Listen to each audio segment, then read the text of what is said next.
Kita tiba di segmen akhir dua sisi, saya mau ke Pak Taufik Damas tadi yang disampaikan Bung Pigai bahwa dia mengkritik juga nih untuk PBNU nih. Kalau zaman Gus Dur dia masih bisa menerima lah ya gitu ya. Tapi sekarang apa yang bisa dilakukan dengan melakukan kunjungan, melakukan upaya diplomasi dari 5 orang kader NU ini?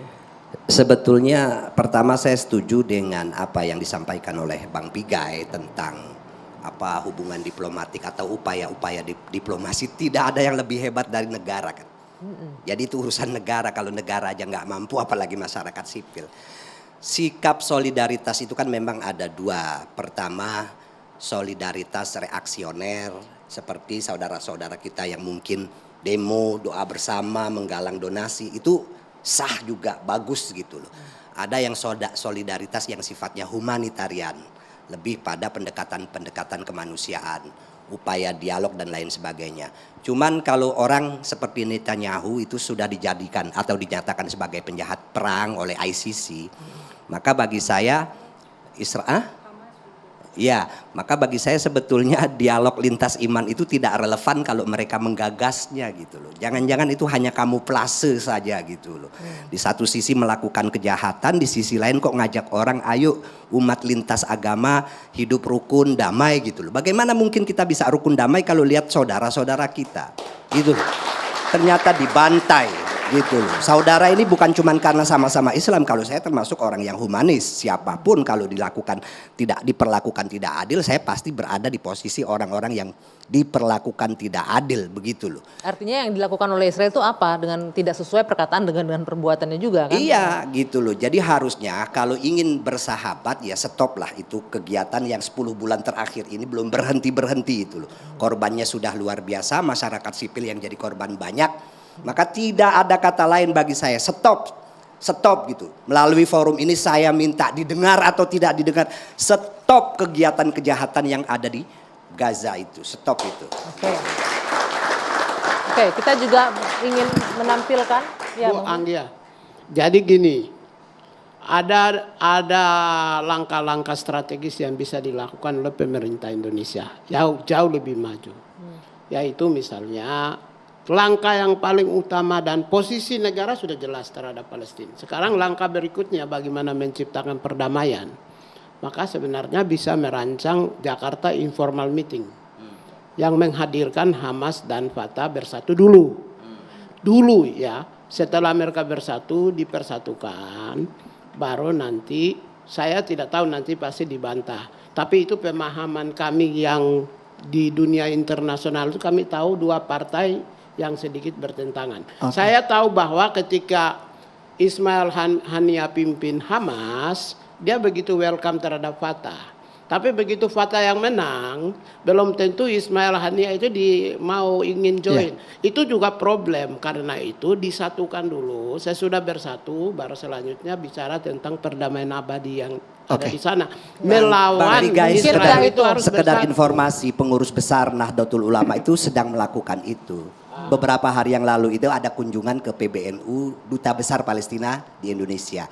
Dan dalam waktu dekat ini sedang mengundang tokoh penting dari Palestina untuk hadir ke Indonesia. Dan salah satu upaya untuk itu adalah bagaimana menyatukan antara Fatah dan Hamas. Jadi hal-hal yang sangat mungkin untuk kita cari jalan untuk menyelesaikan apa yang terjadi antara Palestina dengan Israel itu akan dilakukan dengan cara-cara yang tentu sekali lagi humanitarian dan dialog dengan kapasitas yang saya pikir kalau PBNU pasti punya kapasitas untuk itu. Oke, Mas Hussein, mungkin nggak tuh Jakarta Informal Meeting bisa menciptakan Jadi begini, saya pernah dalam satu forum ditanya oleh salah seorang audiens, Mas Hussein, kenapa Hamas Fatah ini nggak mau bersatu?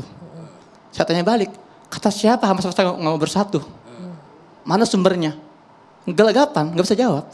Memang ini narasi-narasi dibangun sengaja dari Barat untuk memberikan dampak pesimisme terhadap Indonesia.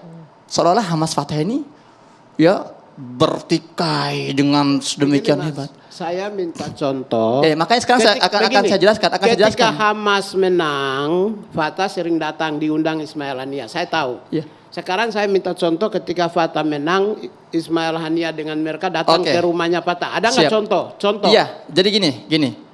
Satu-satunya pemilu yang terjadi di Palestina itu tahun 2004-2005 gitu ya. Hamas menang. Oke? 2006. Ya, 2006. Hamas menang. Kemudian Ismail Haniyeh menjadi Perdana Menteri. Saya nggak mau bahas yang jadul. Saya tinggal di Gaza 12 tahun. Teman-teman saya, simpatisan Hamas, simpatisan Fatah. Mereka sholat di masjid yang sama. Kuliah di kampus yang sama. Ntar dulu, sabar. Kemudian mereka juga main bola di lapangan yang sama. Nah, 2012, saya saksi mata. Saya diundang, karena saya jurnalis, saya diundang oleh pihak Ismail Haniyeh ke rumahnya di pengungsian pantai barat Gaza. Di situ, para petinggi Hamas berkumpul di rumahnya Ismail Haniyeh. Untuk apa? Menyambut delegasi Fatah dari tepi barat. Datang mereka ke rumah Ismail Haniyeh, mereka diskusi, mereka berjabat tangan, mereka berpelukan, mereka membuat fakta namanya rekonsiliasi Palestina. Saat itu, dulu itu sebelum ini ada dualisme di Palestina. Di Gaza ada Menteri Pendidikan, di tepi barat ada Menteri Pendidikan. Sebelumnya. Setelahnya, ketika Fatah menang, Ismail Haniyeh datang nggak ke sana? Enggak ada Fatah menang. Tidak bersatu. Memang tidak ada pemilu, enggak ada pemilu. Saya bilang. Pemilu terakhir itu tahun 2006, Hamas Ya. menang, setelahnya enggak ada pemilu lagi. Jadi enggak ada menang kalah setelahnya. Hanya sekali 2006, Hamas yang menang, setelahnya enggak ada lagi. Baik. Nah, entar dulu saya pastikan dikit lagi, Mbak ya. Nah, sejak penandatanganan rekonsiliasi itu, akhirnya melebur semua. Ismail Haniyeh, apa kata dia? Mulai hari ini sebagai bentuk komitmen saya menanggalkan jabatan saya sebagai Perdana Menteri. Sejak saat itu bersatulah di kalangan level politik. Baik. Nggak ada lagi dualisme di situ. Artinya sudah bersatu. Baik, Mas Hussein, sayang sekali ini waktunya habis. Tapi yang penting kita sama-sama ingin mengingatkan kembali masalah ini, masalah genosida dan tentunya dibutuhkan sensitivitas ya. Apapun tindakannya. Mudah-mudahan ini jadi koreksi juga Pak Taufik Damas untuk PBNU juga, dan masyarakat juga mengapresiasi permintaan maaf dan juga tindakan pencopotan tadi yang disampaikan oleh pihak PBNU. Baik, saya Dwi Anggia, saya harus akhiri dua sisi malam hari ini. Kita tutup, kita jumpa lagi pekan depan. Sampai jumpa.